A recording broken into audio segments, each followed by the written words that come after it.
Voiceover is everywhere, and you hear it every day. From radio. Number one for New Country 96.3 Hawkeye in the morning. To TV. Alpha, Readers Escape.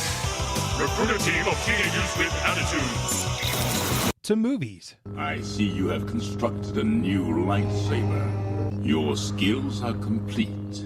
To animation. And games, Spider-Man! And so much more. I don't want to grow up, 'cause baby, if I did, I couldn't be a Toys R Us kid. Welcome to episode 23.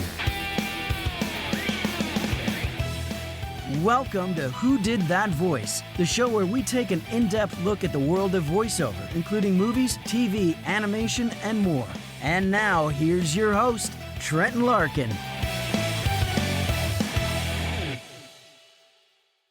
Hello, everyone, and welcome back to the show. Today's special guest is a wife, a mom, and an actress, and she is also the daughter of Chris Latta. That's correct. A lot of you may know him as Chris Latta, but it's actually pronounced Chris Latta, who is best known for his roles as Starscream and Cobra Commander. Here are some clips.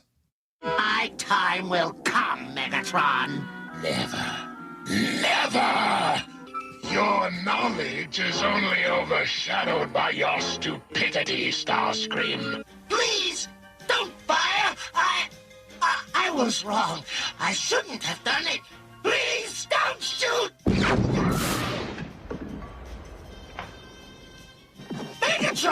Megatron! You misjudge me if you think I'm motivated solely by selfishness.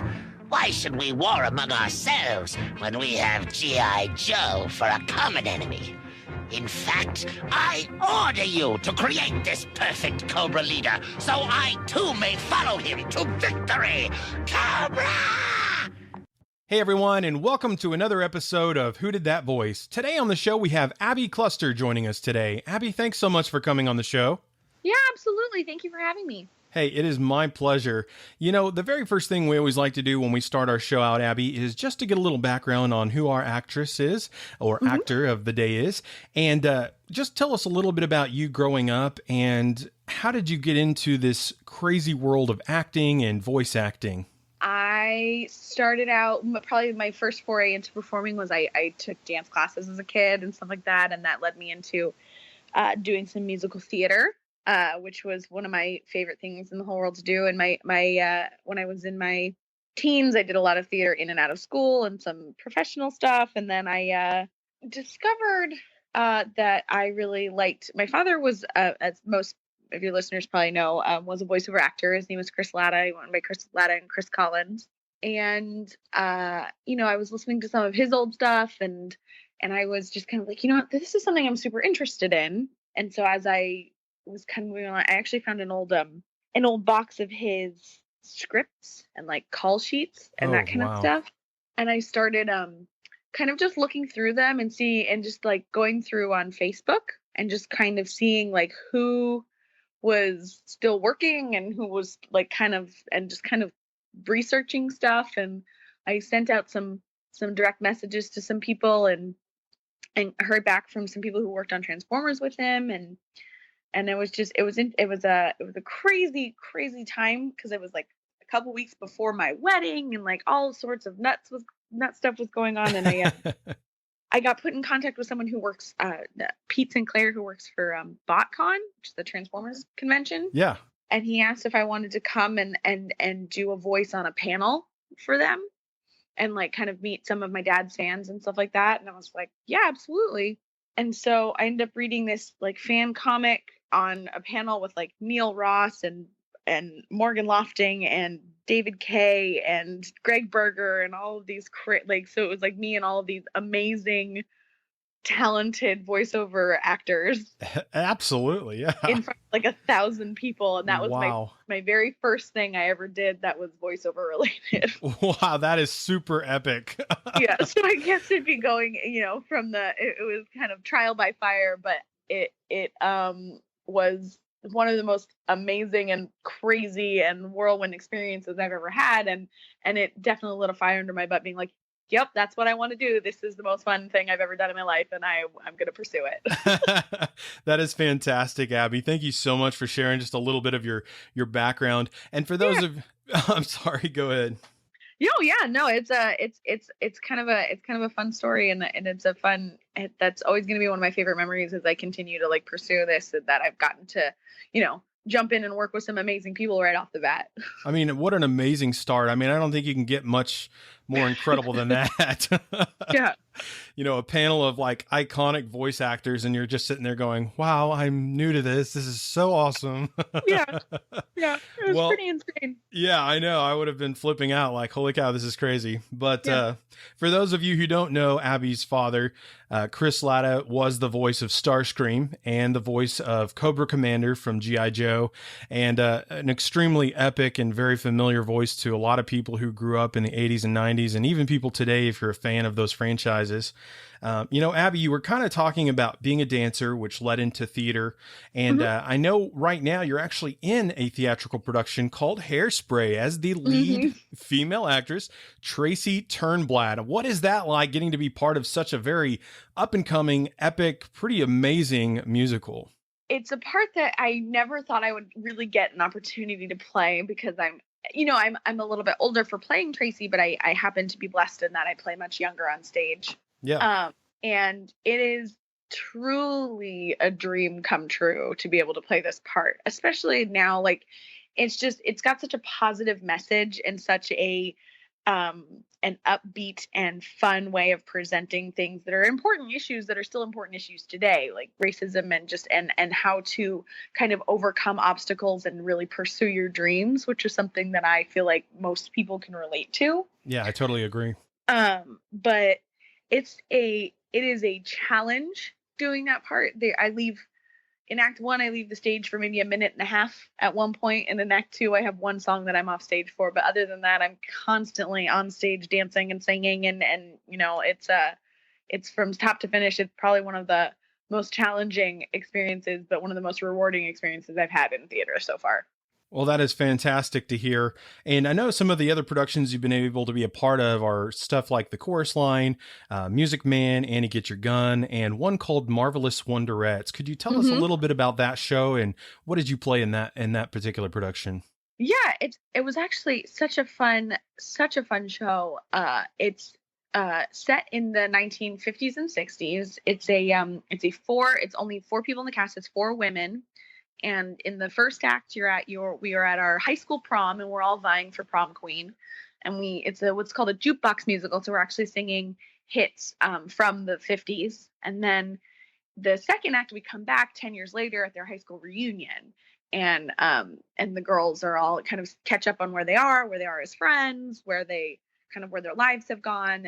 And then we're singing songs from the 60s. So and the character that I played was Susie Simpson, and she is she's the character-y character. She has a very She talks the way up here. She's very high pitched, and she's like, oh my gosh, she's a little bit ditzy.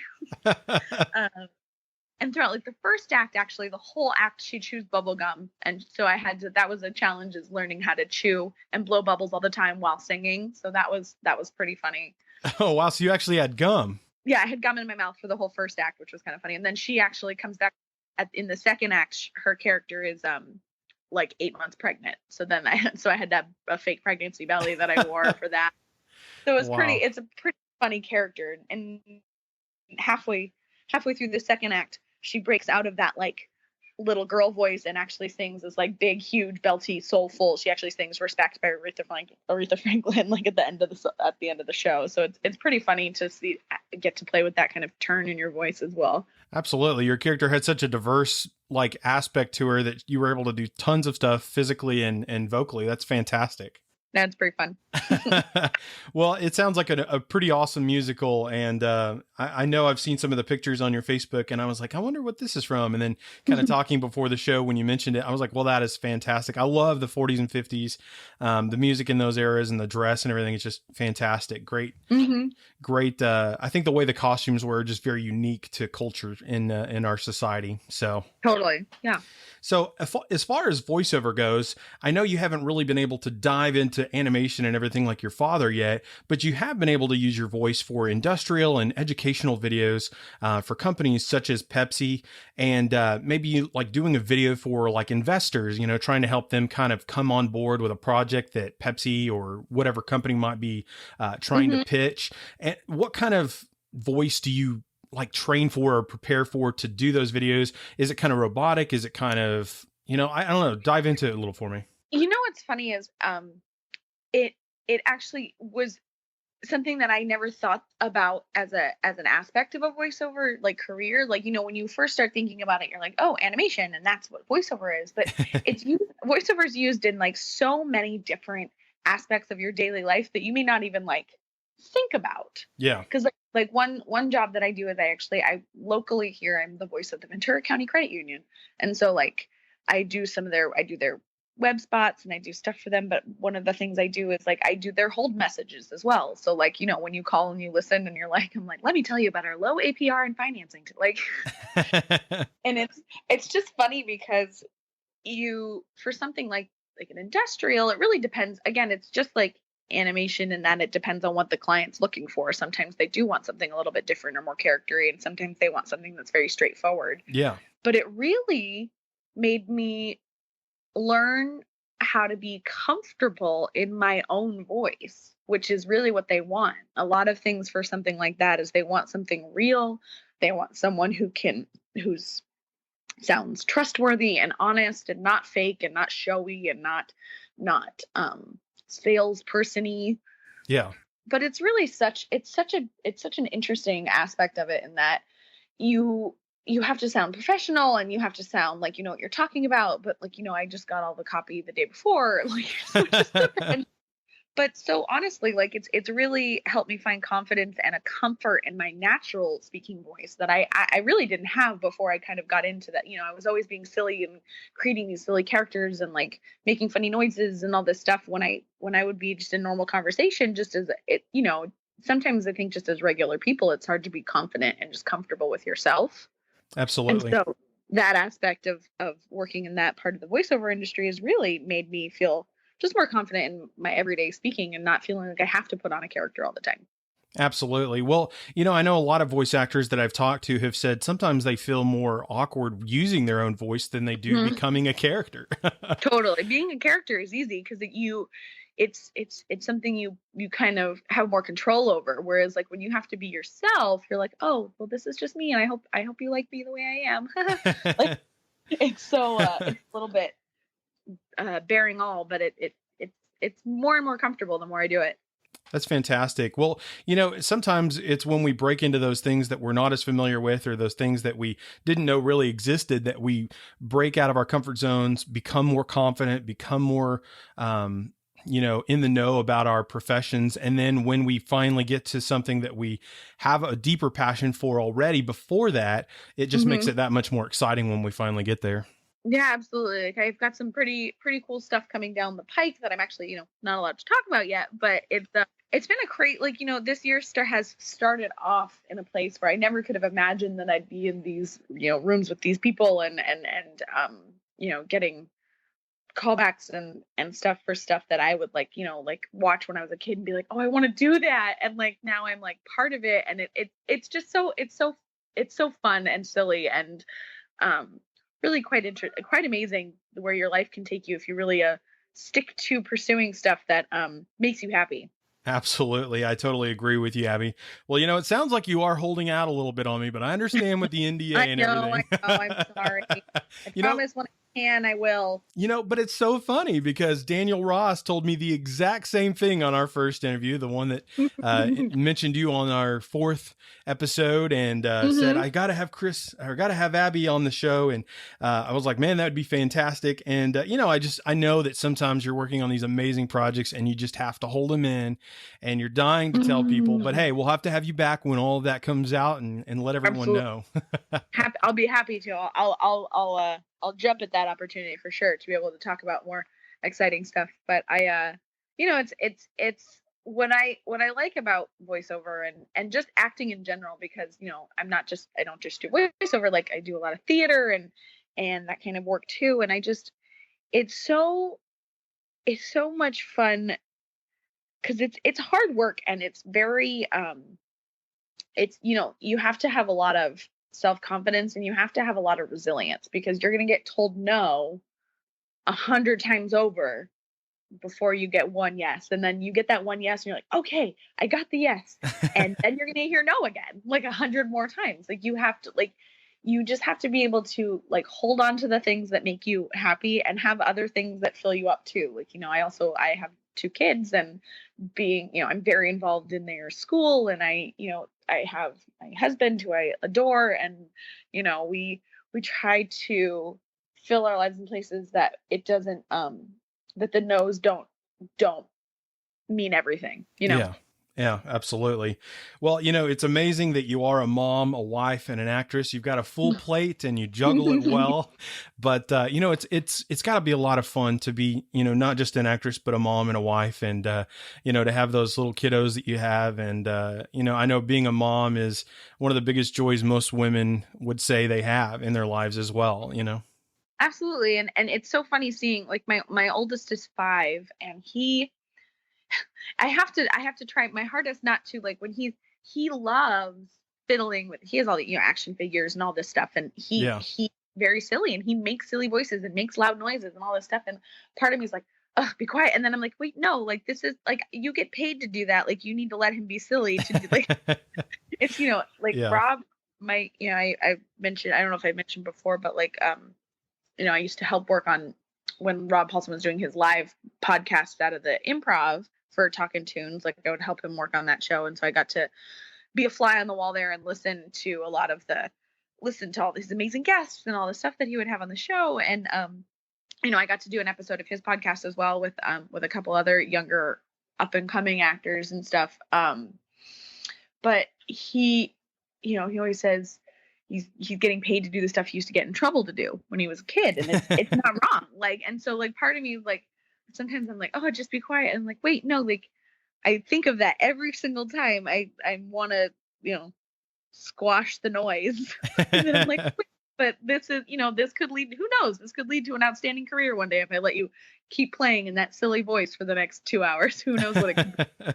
Absolutely. Make it a 3rd generation voice actor. Right, exactly. Yeah, totally. Like, and he's quite the character. So I would think I'd be hard pressed to keep him away from it, I think. Well, I believe your son and you went to Trolls, and when you came home, you ended up doing your hair like a troll.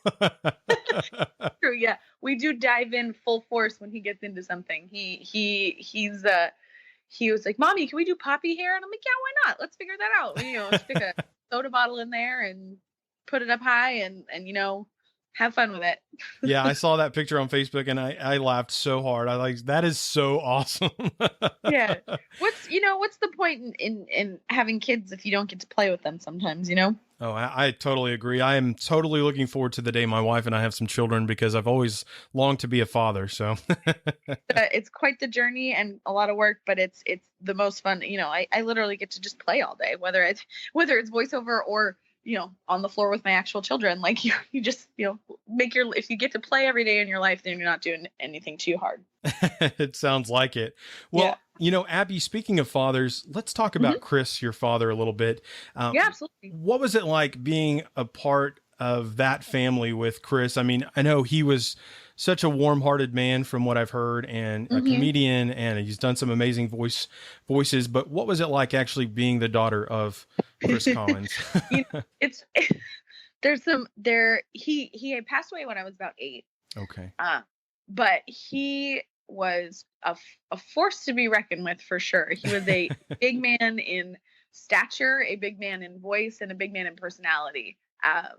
But he was, first and foremost, he was our dad, and he was silly and fun and playful. And he was gone a lot because he would go on tour he would go on comedy tours and stuff like that. One of my favorite stories about him was when I was, I must have been probably 6. He was the assistant coach of my baseball team, because I played baseball when I was a kid. I was the only girl on my team. I refused to play softball. I wanted to play baseball. So I was the only girl on my baseball team. He was our assistant coach, and he would occasionally, like, yell at us, like, as Cobra Commander or like Starscream, and like the kids would just, their jaws would drop and just be like, what? So that was always a fun parlor trick or whatever, like just to get, he used to love to see the looks on kids especially faces when they would hear one of their favorite characters just come out of a person. He did a lot of like, he would, do phone calls for kids who were in hospitals and that kind of stuff. I always thought was really cool. Just, he was a warm-hearted and giving person. And I feel very lucky to have had him as my, had that kind of joy in my house when I was a kid. He was fun and silly and, maybe to the chagrin of my mother, sometimes a little bit of a character and a goofball. Couldn't take anything too seriously, but you can't take life too seriously. You'll never get out alive. Yeah. I think your father and I would have gotten along really well. He sounds like the kind of characteristics that I have. And I think from what I've heard and from hearing your stories and having those confirmed, I think he was one heck of a guy. And I wish I would have had the opportunity to get to know him. But the best way I can do that now is to learn a little bit from you. But, I see your dad out there on the field coaching, and the other team is running to their bases. And all your dad does is scream, "Decepticons attack!" And the kids are just freaking out. Like, what's going on? Yeah, it's pretty something funny. Like that. It's just he was a larger than life human being, and he lived his life hard and full. So it was I feel very lucky to call him my dad.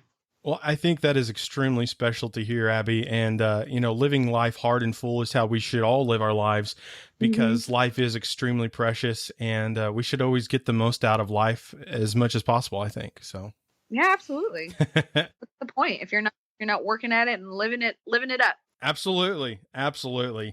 So for you, when your dad was playing Starscream and Cobra Commander, what was it like for you knowing that was your dad? I mean, did kids ask you about it at school, or how did that go? It's so funny because it kind of like, it didn't seem like such a big deal to me. That was your dad's a police officer and he goes to his job, and my dad's a Decepticon and he goes to his job. I don't know, like it just when you're that age, I feel like it doesn't. That's just my dad, and that's just what he does. Yeah. In hindsight, it's kind of funny. I realized it was not just a normal job that any dad went and did during the day. But when I was a kid, that's all it was. That was he was like, okay, well, I'm going in for a session. I'm like, all right, bye. Like, I'm going to school. Like, it just doesn't seem as weighty. And you don't really kind of understand that. Like, I always knew that that cartoons had voiceover actors, and I always knew them as people as opposed to like cartoon characters. Because it's just, that's where that's the same thing. My son does the same thing. He'll be like, well, who's the voice of, like, he'll be watching a show, be like, who's the voice of Poppy in Trolls? And like, he associates it with a human being more so than like, that's a real character. Yeah. Like he's fascinated by he's actually fascinated. He likes to play with my microphone a lot and stuff. I think I'm going to be hard pressed to keep him away from following in the family tradition, I suppose. Yeah. That's fantastic. Well, with your son's fascination, it sounds a lot like mine. Like, whenever I heard a voice, I would either say, man, that voice is the exact same as this other character I know. Or if it's like, totally, yeah. Or if it was like Marvin the Martian or something, and like the voice sounded different, you'd be like, why does he not sound the same? Like, right. It's funny. It's, I always just have assumed that everyone understands how voiceover works, just because it's just, when you live a certain life, like, you're like, this is normal. Yeah. But like, I had a friend recently who'd be like, okay, I have a question. When people do voiceover, do they like change people's voices with the computer, or does one person actually like do a bunch of, I'm like, no, usually like if you see one person that does different voices, it's not, they haven't altered it in any way. Like, it's just, it's their ability. Like, they have this range and ability to do all this different stuff. And they're always just like, what? And I'm like, yeah, like, which, they're like, that's crazy. And I'm like, I know, but that's kind of what we do.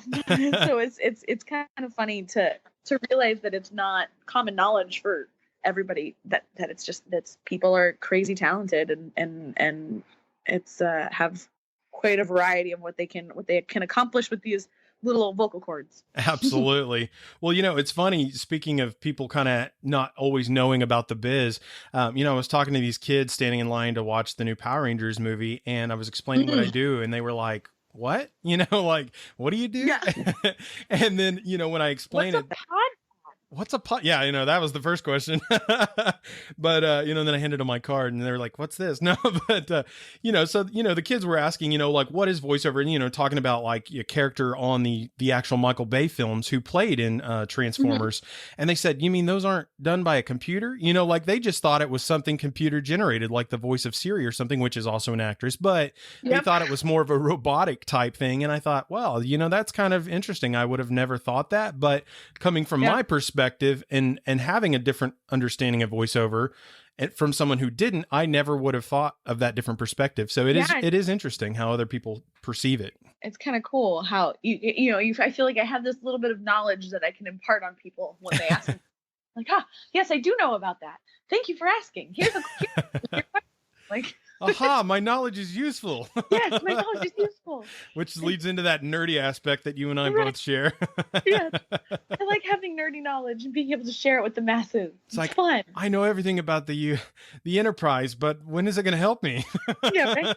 This is your moment. This is the moment it helps you. Congratulations. Oh, wow. So what kind of advice, Abby, would you have for a young aspiring actress or actor who might be looking at joining this crazy world of acting and voiceover? My biggest thing is, if you wake up every day and you can't think or you can't do anything but that, then pursue it, because it's not an easy job and it's not an easy road. But if it's what lights your fire and it's what gets you happy and moving and passionate about your life, then go for it. If you're passionate about other things that have like a real career path, maybe try that. But if it's something you just can't stay away from and you can't not do it, then I think it's worth going after, because it's a hard life sometimes, but it every day I wake up and I'm so blessed to be able to go out to my little studio in my garage and, even send out, I feel blessed when I get an audition from my agent. I'm like, yay, I get to try this today. And every day that I have the opportunity to put my voice on an MP3 and send it out and hope that it gets to someone who wants to hear it. And honestly, like, just the opportunity to just have fun in the audition is such a blessing to me every day. So I can't, if you can't do anything else, if you can't think of anything else, you wake up and it's something you can't stay away from, then just every day try a little harder and you'll get there. It's quite a roller coaster, but it's also incredibly rewarding. Well, I think that advice is super fantastic. Pursuing something that you just have an undying passion for is definitely the way to go. If you don't follow your heart's desire, if you don't follow the dreams that you're passionate about 24/7, then what's life all about? Do you have any social media that people can reach out to you, whether they have questions or maybe they're even interested in hiring you for a project, maybe possibly a Transformers or a G.I. Joe project even? Hey, I will take it. My Twitter is at @A_Ryan C. And so I'm on my Twitter a lot. People can find me on Facebook, Abby Cluster. But yeah, what's funny is, like, you've ever heard this term, like, the shoemaker's kids go barefoot? Yeah. Like, my husband is actually like a social media like marketer. That's what he does. And I'm like, oh, I don't really, I'm not very good at remembering to like update things. But like, I'm working on a new website and that'll be abbycluster.com. But it's under construction right now because I'm terrible at getting on my computer and actually doing things with it. But I am working. That is something I'm working on getting better at. It's a constant, it's one other thing to add to the fire of my everyday balancing act. But definitely on Twitter and Facebook. You can find me on Twitter and Facebook for sure. Fantastic. Well, it's absolutely awesome that you were able to get abbycluster.com, because the .com alone is amazing, and that someone else didn't steal your name for some reason. Right. But that's awesome. Huh? My name. Yeah, absolutely.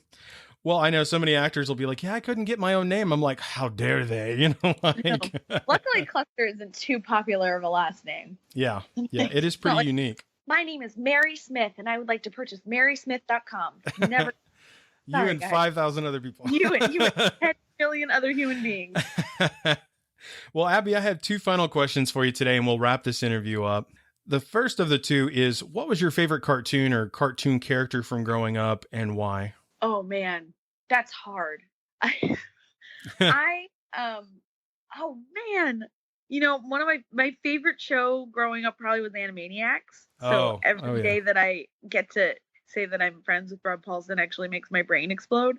But Animaniacs, and I really like Dot on Animaniacs. Trust I don't McNeil. know, oh God, she's just a goddess, and she's just a gift to she's a gift to women who kick ass, honestly. Like she just she's a legend. She's a legend, and I've been blessed to have the opportunity to meet with her and talk with her, and she's such an incredibly kind person. That's really what she is at her core. But I would have to say Dot from Animaniacs. She's a huge, and then my other thing is I am a diehard Minnie Mouse fan. I'm a diehard Minnie Mouse fan, and I love all the work that Rusey's done with that character, Rusey Taylor, who I haven't had the opportunity to meet, but if I ever did, that would be people are like, oh, this person, I don't think I could talk. I think that I'm so incredibly starstruck if I had the opportunity to meet her that I might pass out. You should ask Daniel Ross to give you the hookup with Rusey. I've thought about it, but I literally would be like, you know what? I think I'd die. I think I'd pass out. I feel like I would totally make a fool out of myself, and I'd just be like, and everyone has that one person that if they had the opportunity to meet them, they might not survive. And but yeah, I'm a diehard Minnie Mouse fan. That is too cute. The last question I have for you today, Abby, is what is the legacy that you want to leave behind? Be kind and work hard. That's it. I think be kind and work hard are I think, unfortunately, I guess some days it feels like not everyone feels that way, but I feel like being kind to people and working hard every day is really all you can do to have a full life. Absolutely. I think that's fantastic, Abby. It's simple, but it's so powerful at the same time. Yeah. I have one quick thing I wanted to say. When you were talking about how Rob Paulson made your mind explode, knowing that him and the Animaniacs is one of your favorites. I was thinking about those commercials in the 80s and 90s where the kids would eat those sour candies and the top of their head would literally explode because it was so sour.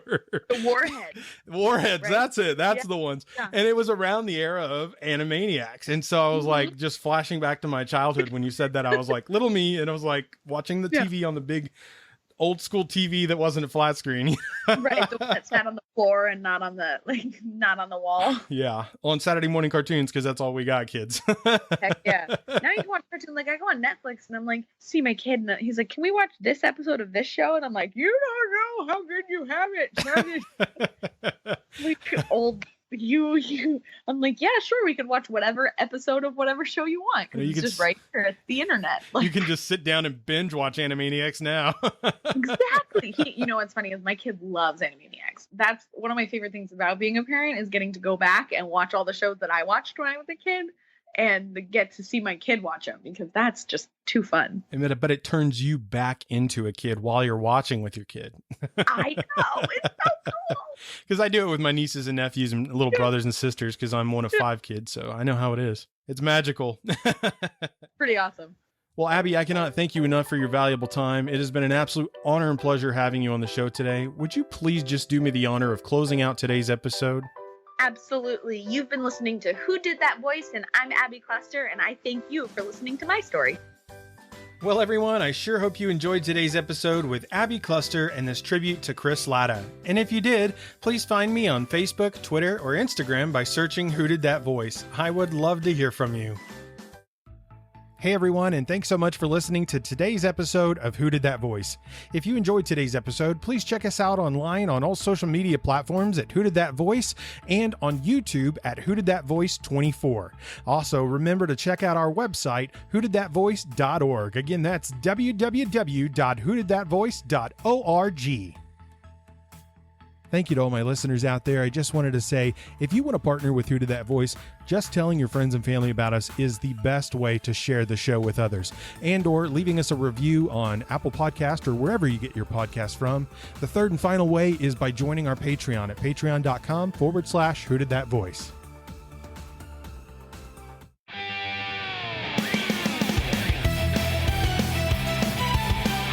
Thank you for joining us today. We'll see you next time for more discoveries on Who Did That Voice.